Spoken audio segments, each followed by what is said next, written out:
എൻ്റെ പേര് ജാക്കുലിൻ. ഞാൻ UK-യിൽ നിന്നാണ് വരുന്നത്. ഇന്ന് ഈ അൾത്താരമേൽ നിൽക്കാൻ അനുവദിച്ചതിനെ ഓർത്ത് ഈശോയ്ക്കും അമ്മ മാതാവിനും ഒരുപാട് നന്ദി പറയുന്നു. ഞാൻ UK-യിൽ ഒരു നഴ്സായി വർക്ക് ചെയ്യുന്ന ഒരാളാണ്. ഞാൻ വർക്ക് ചെയ്യുന്നത് ഒരു സൈക്കാട്രി വാർഡിലാണ്. ഒരിക്കൽ ജൂൺ 2025 എൻ്റെ പേഷ്യൻറ്റിന് മാനസിക നിലയ്ക്ക് ബുദ്ധിമുട്ടുള്ള ഒരാളാണ്. അദ്ദേഹത്തിന് ഷുഗറിൻ്റെ പ്രശ്നം വരികയും ഷുഗർ ലെവൽ ഡ്രോപ്പ് ആവുകയും ചെയ്തു. മാനസിക വെല്ലുവിളി നേരിടുന്ന ഒരാളായ കാരണം അത് ആളുടെ ഡയബറ്റിക് ലെവൽ മോണിറ്റർ ചെയ്യാനുള്ള ഒരു പെട്ടെന്നത് ചെയ്യാനുള്ള ഒരു ഐഡിയ എനിക്ക് തോന്നിയില്ല. അതുകൊണ്ട് തന്നെ അയാളുടെ നില പെട്ടെന്ന് വഷളാവുകയും തുടർന്ന് അയാളെ എമർജൻസിയിലേക്ക് മാറ്റുകയും ചെയ്തു. അങ്ങനെ ജൂണിലാണിത് സംഭവിക്കുന്നത്. അങ്ങനെ കുറച്ച് നാളുകളൊന്നും പ്രശ്നമുണ്ടായിരുന്നില്ല. തുടർന്ന് മറ്റൊരു ആശുപത്രിയിലേക്ക് അദ്ദേഹത്തിനെ മാറ്റിയപ്പോൾ അയാൾക്ക് ഒരുപാട് ഫ്രാക്ചറുകളും ഇൻറ്റേർണൽ ബ്ലീഡിങ്ങും ഉള്ളതായി കാണപ്പെട്ടു. തുടർന്ന് മാനേജ്മെൻറ്റിൻ്റെ അന്വേഷണത്തിൻ്റെ ഭാഗമായി ഇൻചാർജായി വർക്ക് ചെയ്തിരുന്ന എന്നെ ജോലിയിൽ നിന്ന് താൽക്കാലികമായി മാറ്റി നിർത്തപ്പെട്ടു. അങ്ങനെ ഇരിക്കുമ്പോഴാണ് ഓഗസ്റ്റ് 4 2025 ഞാൻ ഓൺലൈനായി ഉടമ്പടി എടുക്കുന്നത്. ഒരുപാട് തവണ കൃപാസനത്തെക്കുറിച്ച് കേട്ടിട്ടുണ്ടെങ്കിലും എനിക്ക് വലിയ വിശ്വാസമുണ്ടായിരുന്നില്ല. പക്ഷേ ഇങ്ങനൊരു അവസ്ഥ വന്നപ്പോൾ എൻ്റെ ഫിയാൻസിയാണ് പറഞ്ഞത് എന്നോട് ഇങ്ങനെ ഉടമ്പടി എടുക്കാൻ. അങ്ങനെ ഞാൻ ഉടമ്പടി എടുത്തു. എന്നും പള്ളിയിൽ പോകുമായിരുന്നു. അതുപോലെ എന്നും ജപമാല എത്തിക്കുമായിരുന്നു. ഒരുപാട് ഓഗസ്റ്റ് മാസം മൊത്തം ഞാൻ ഒരു ദിവസം പോലും മുടങ്ങാതെ പള്ളിയിൽ പോയി പ്രാർത്ഥിച്ചിരുന്നു. അങ്ങനെ മാനേജ്മെൻറ്റിൻ്റെ ഭാഗത്ത് നിന്ന് ഒരു മറുപടിയും ഉണ്ടായിരുന്നില്ല. എന്ന് തിരിച്ച് ജോലിയിലേക്ക് കയറാം എന്ന് ചോദിക്കുമ്പോൾ അവർ റിപ്ലൈ ഒന്നും തരുന്നുണ്ടായിരുന്നില്ല. Mail അയച്ചതിനും reply തരുന്നുണ്ടായിരുന്നില്ല. അങ്ങനെ വളരെ വിഷമത്തിലിരിക്കുകയായിരുന്നു. തുടർന്ന് ഞാൻ എൻ്റെ UK-യിൽ ഒരു നഴ്സിംഗ് കൗൺസിലുണ്ട്. നഴ്സുമാർക്ക് വേണ്ടി സംസാരിക്കാനും വാദിക്കാനുമായി അതിൽ അഡ്വക്കേറ്റ്സുമുണ്ട്. അങ്ങനെ അവരുടെ സഹായം തേടുകയും അവരെന്നോട് പറഞ്ഞ മറുപടി എന്ന് പറഞ്ഞാൽ എനിക്കെതിരെയുള്ള ഡോക്യുമെൻറ്റേഷനിൽ കുറച്ച് പ്രശ്നങ്ങളും, അതുപോലെ തന്നെ ഞാൻ ഒരു പ്രൈവറ്റ് ഹോസ്പിറ്റലിലാണ് വർക്ക് ചെയ്തിരുന്നത്.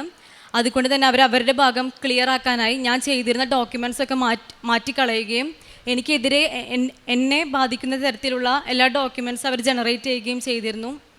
അങ്ങനെ നഴ്സിംഗ് യൂണിയൻ്റെ ഹെൽപ്പ് ചോദിച്ചപ്പോൾ അവർ പറഞ്ഞത് ഞങ്ങൾക്ക് കേസ് എത്രത്തോളം ജയിക്കും എന്ന് ഞങ്ങൾക്കും ഉറപ്പില്ല എന്നായിരുന്നു പറഞ്ഞത്. അങ്ങനെ എന്താ പറയേണ്ടതെന്ന് എനിക്കറിയില്ല. അവിടെ എനിക്കും അതുപോലെ തന്നെ എന്നൊപ്പം സഹായിക്കാമെന്ന് പറഞ്ഞ ആൾക്കാർക്കും ഒന്നും ചെയ്യാൻ പറ്റാത്തൊരവസ്ഥയായിരുന്നു. അങ്ങനെ മാതാവ് സെപ്റ്റംബർ 8 നോമ്പ് എടുത്തായിരുന്നു.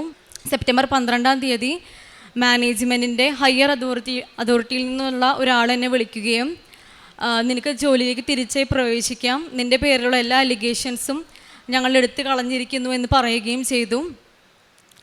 അതുപോലെ തന്നെ എനിക്ക് വേണ്ടി എൻ്റെ താഴെ തട്ടിൽ പ്രവർത്തിച്ചിരുന്ന മാനേജ്മെൻറ്റിൽ എൻ്റെ ലൈൻ മാനേജർ, അതുപോലെ തന്നെ എൻ്റെ ഹോസ്പിറ്റലിലെ ഡയറക്ടർ, ഇവരെല്ലാം എനിക്കറിഞ്ഞൂടാ ഒരു കാരണവുമില്ലാതെ, എനിക്ക് തോന്നുന്നു ഈശോ ഇടപെട്ടിട്ടാണെന്ന് തോന്നുന്നു, അവരെല്ലാം സ്വന്തം ഇഷ്ടപ്രകാരം രാജിവെക്കുകയും എനിക്കെതിരായിട്ടുള്ള എല്ലാ അലിഗേഷൻസും ഫയൽസും ക്ലോസ് ചെയ്യുകയും ചെയ്തു. അങ്ങനെ ഞാൻ ഒരു പ്രശ്നവും കൂടാതെയും സെപ്റ്റംബറിൽ ജോലിക്ക് തിരികെ പ്രവേശിച്ചു. അതുപോലെ തന്നെ മാതാവ് എന്നെ സമൃദ്ധമായി അനുഗ്രഹിച്ചു. മാതാവ് ഈശോയോട് പ്രാർത്ഥിച്ച് മാധ്യസ്ഥം വഹിച്ച് എനിക്ക് വേണ്ടി എൻ്റെ എല്ലാ കാര്യങ്ങളും നടത്തി തന്നു. അതുപോലെ തന്നെ ഞാൻ അവിടെ നിൽക്കുന്നത് ഒട്ടും സേഫ് അല്ലെന്ന് എനിക്ക് മനസ്സിലായി. അതുകൊണ്ട് തന്നെ ഞാൻ ഗവൺമെൻറ് ഹോസ്പിറ്റലിലേക്ക് അപ്ലിക്കേഷൻ വെച്ചിരുന്നു. അവിടെ നിന്ന് ഇപ്പോൾ എല്ലാവർക്കും എനിക്കറിയാം, UK-യിൽ വർക്ക് ചെയ്യുന്ന നഴ്സുമാർക്കും അതുപോലെ നഴ്സിംഗ് പഠിച്ച് കഴിഞ്ഞ കുട്ടികൾക്കും അറിയാം എത്രമാത്രം ബുദ്ധിമുട്ടാണ് NHS-ലേക്ക് നമുക്ക് സെലക്ഷൻ കിട്ടാനും ഇൻ്റർവ്യൂവിന് അപ്ലൈ ചെയ്യാനും അതുപോലെ തന്നെ ഇൻ്റർവ്യൂ കോൾ വരാനും. അങ്ങനെ ഞാൻ ഒട്ടും പ്രതീക്ഷിക്കാതെ തന്നെ ഒരു ഇൻ്റർവ്യൂ കോൾ എനിക്ക് ലഭിക്കുകയും അവിടെ പോയിട്ട് എനിക്കെന്താ പറയേണ്ടതെന്നൊന്നും അറിയില്ല. എൻ്റെ കയ്യിലാണെങ്കിൽ ഉടമ്പടി വസ്തുക്കളില്ല. ഞാൻ ഇവിടുത്തെ ഓൺലൈനിൽ സാക്ഷ്യം കേൾക്കുകയും അതുപോലെ ഡെയിലി ബ്രെഡ് കാണുകയും ചെയ്യുമ്പോൾ എല്ലാവരും പറയുന്നത് അവർക്ക് വിശുദ്ധ വസ്തുക്കൾ യൂസ് ചെയ്തിട്ടാണ് ഓരോ അനുഗ്രഹങ്ങളൊക്കെ കിട്ടിയത്. അപ്പോൾ എനിക്ക് ഭയങ്കര നിരാശയും വിഷമമൊക്കെ ആയിരുന്നു. കാരണം എൻ്റെ കയ്യിൽ മാത്രം ഒന്നുമില്ല, ഞാൻ ഓൺലൈനിലാണ് എടുത്തത്. അങ്ങനെ അച്ഛനൊരു ദിവസം പറഞ്ഞു, ഡെയിലി ബ്രെഡിൽ നിങ്ങളുടെ കയ്യിൽ എന്താണോ ഉള്ളത് അതെടുത്ത് ഇപ്പോൾ വെഞ്ചരിക്കാം, ഉയർത്തി പിടിച്ചാൽ മതി. അങ്ങനെ ഞാൻ ആ വിശ്വാസത്തിൽ എൻ്റെ കയ്യിലിരുന്ന് ഉപ്പെടുത്ത് അച്ഛൻ പറഞ്ഞ രീതിക്ക് ഉയർത്തിപ്പിടിച്ച് അത് വെഞ്ചരിച്ചു. അങ്ങനെ ഇൻ്റർവ്യൂ ഹാളിൽ പോയിരുന്നിട്ട് ആ ഉപ്പ് വിതറി ഞാൻ പ്രാർത്ഥിച്ചു. എനിക്കറിയില്ല, ഞാൻ ഒന്നും പറഞ്ഞിട്ടില്ല, എന്തൊക്കെയോ പറഞ്ഞു. എനിക്കൊട്ടും കിട്ടാൻ അർഹതയില്ലാത്തതായിരുന്നു. പക്ഷെ മാതാവ് എനിക്കത് ഇൻ്റർവ്യൂ കോൾ ലൈക്ക് അവർ തിരിച്ച് വിളിച്ച് എന്നെ പറഞ്ഞു, നീ സെലക്റ്റായി. അങ്ങനെ എനിക്ക് NHSൽ ജോലിയും കിട്ടി. ഈ വരുന്ന മാർച്ച് 1, 2026 ഞാൻ തിരിച്ചു പോകുന്നത് പുതിയ NHS ജോലിയിലേക്ക് പ്രവേശിക്കാനാണ്. അതുപോലെ തന്നെ ആത്മീയമായി ഞാൻ വളരെ പുറകോട്ടായിരുന്നു. കുർബാനയ്ക്ക് പോവാനോ കുമ്പസാരിക്കാനോ ജപമാല ചൊല്ലാനോ എല്ലാത്തിനും എനിക്ക് മടിയായിരുന്നു. പക്ഷേ എൻ്റെ മാതാവ് എനിക്ക് എല്ലാ കാര്യങ്ങളും ഈശോ വഴിയായി ചെയ്തു തന്നു. അതുകൊണ്ട് തന്നെ ഞാനിപ്പോൾ ആത്മീയമായി വളരെ മുന്നിലാണ്. ഇന്നേ വരെ ഒരു ദിവസം പോലും കുർബാന മുടക്കിയിട്ടില്ല, ജപമാല മുടക്കിയിട്ടില്ല. ഇന്ന് ഞാൻ ഇവിടെ വന്ന് തീർത്ഥാടക ഉടമ്പടി എടുത്തു. ഇനിയും ആത്മീയതയിൽ ഇനിയും മുന്നോട്ട് പോകാൻ ഞാൻ പരിശ്രമിക്കും. അതുപോലെ തന്നെ ഞാൻ ഉടമ്പടി എടുത്ത നിയോഗങ്ങൾക്ക് അപ്പുറമായി ദൈവം എന്നെ സമൃദ്ധമായി അനുഗ്രഹിച്ചു. ഇതെല്ലാമാണ് എനിക്ക് നൽകിയ അനുഗ്രഹങ്ങൾ. അമ്മ മാതാവിനും ഈശോയ്ക്കും ഒരുപാട് നന്ദി പറയുന്നു. ഞാൻ ചെയ്ത കാരുണ്യ പ്രവർത്തികൾ ഡെയിലി ബ്രെഡ് എന്നും കാണുമായിരുന്നു. അച്ഛൻ്റെ ചൊവ്വാഴ്ചയിൽ ഉടമ്പടി ധ്യാനം കേൾക്കുമായിരുന്നു. വഴിയരികിൽ കാണുന്ന ഭിക്ഷക്കാർക്ക് ഫുഡ് മേടിച്ച് കൊടുക്കുമായിരുന്നു. അതുപോലെ തന്നെ കൂടുതൽ ചാരിറ്റി ചെയ്യാനുള്ള അവസരം അവിടെ ഉണ്ടായിരുന്നില്ല. അതുകൊണ്ട് തന്നെ സോഷ്യൽ മീഡിയ വഴി ഒരുപാട് പാവങ്ങളുടെ അവസ്ഥകൾ വീഡിയോ വഴി കാണുമായിരുന്നു. അവരുടെ അക്കൗണ്ട് നമ്പറിലൂടെ എന്നാൽ കഴിയുന്ന വിധം സഹായം ഞാൻ ചെയ്തു കൊടുക്കുമായിരുന്നു. ഇതെല്ലാമാണ് ഞാൻ ചെയ്ത കാരുണ്യ പ്രവർത്തികൾ. എനിക്ക് നൽകിയ എല്ലാ അനുഗ്രഹങ്ങൾക്കും ഈശോയ്ക്കും മാതാവിനും നന്ദി പറയുന്നു. ഹോസിയ പ്രവാചകൻ്റെ പുസ്തകത്തിൽ നിന്ന് 14-ാം അധ്യായം 8-9 തിരുവചനങ്ങൾ. നിനക്ക് ഉത്തരമരുളുന്നതും നിന്നെ സംരക്ഷിക്കുന്നതും ഞാനാണ്. നിത്യഹരിതമായി സരളം മരം പോലെയാണ് ഞാൻ. നിനക്ക് ഫലം തരുന്നത് ഞാനാണ്. ജ്ഞാനമുള്ളവൻ ഇക്കാര്യങ്ങൾ മനസ്സിലാക്കട്ടെ, വിവേകമുള്ളവൻ ഇക്കാര്യങ്ങൾ അറിയട്ടെ. കർത്താവിൻ്റെ വഴികൾ ഋജുവാണ്. ജാക്കുലിൻ ജോബി എന്ന ഈ സഹോദരി ഇവിടെ വന്ന് പ്രത്യക്ഷീകരണ സാക്ഷ്യം പറയുന്നത്, ഓൺലൈൻ ഉടമ്പടിയിലൂടെ ഈശോയെ കണ്ടെത്തി, ഈശോയോട് പ്രാർത്ഥിച്ച് പരിശുദ്ധ അമ്മയുടെ മധ്യസ്ഥം വഴി തൻ്റെ ജോലി സ്ഥലത്തുണ്ടായ ഒരു വലിയ ദുരന്താവസ്ഥയെ നേരിടാനുള്ള ശക്തിയും അതിൽ നിന്ന് പുറത്തു കടക്കാനുള്ള ഒരു വലിയ സംരക്ഷണവും പരിശുദ്ധ അമ്മ നൽകിയതിനെക്കുറിച്ചാണ് ഈ മകൾ ഇവിടെ ഏറ്റുപറയുന്നത്. ഇന്നാണ് ഈ മകൾ ഉടമ്പടി എടുത്തത്. എല്ലാവരോടും അച്ഛൻ പറയുന്നത്, ഓൺലൈൻ ഉടമ്പടി എടുക്കേണ്ടത് യാതൊരു വഴിയും നമുക്കില്ല, നമ്മൾ വിദേശത്താണ്, നമുക്കിവിടെ വന്ന് ഉടമ്പടി എടുക്കാൻ സാധിക്കാത്തവർക്ക് മാത്രമാണ് ഓൺലൈൻ ഉടമ്പടി എടുക്കാനായിട്ട് അച്ഛൻ നമ്മെ ഓർമ്മിപ്പിക്കുന്നതും നിർദ്ദേശിക്കുന്നതും. ഇവിടെയുള്ളവർ ആരും തന്നെ ഓൺലൈൻ ഉടമ്പടി എടുക്കേണ്ട ആവശ്യമില്ല. അതൊരു മടിയിലേക്ക് നമ്മെ നയിക്കാൻ സാധ്യതയുണ്ട്.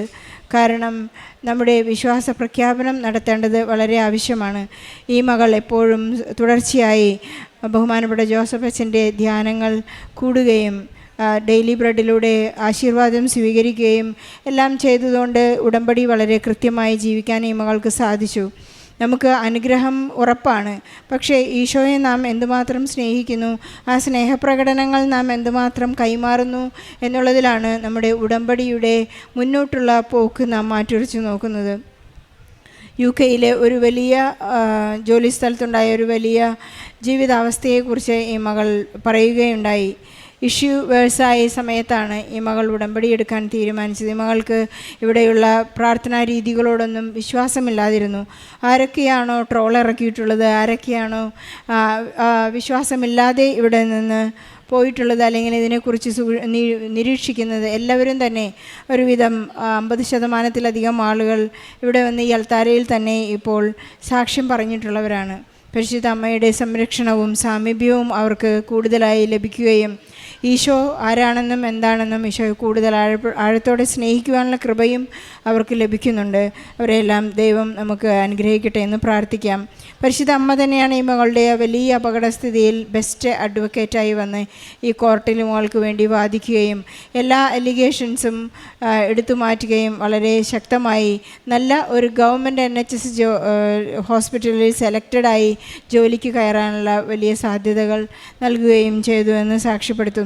നമുക്കറിയാം ഈ പ്രാർത്ഥനാ പദ്ധതി വളരെ സീരിയസ് ആയതാണ്, വളരെ ഗൗരവമുള്ളതാണ്. അതുകൊണ്ട് നമുക്ക് ഈശോയെ അല്ലെങ്കിൽ ഈ പ്രാർത്ഥനാ പദ്ധതിയെ ഒരു നിസ്സാരമായി കാണരുതെന്ന് നമുക്കറിയാം. തികച്ചും not by merit but by grace എന്ന അടിസ്ഥാനത്തിൽ ഈ മകൾക്ക് സമയച്ചുരുക്കത്തിൽ ലഭിച്ച വലിയൊരു അനുഗ്രഹമാണ്. ഈശോ ഒന്ന് തൊട്ടവരാരും തന്നെ ഈശോയെയും പരിശുദ്ധാമ്മയെയും ഒരിക്കലും കൈവിടുകയില്ല.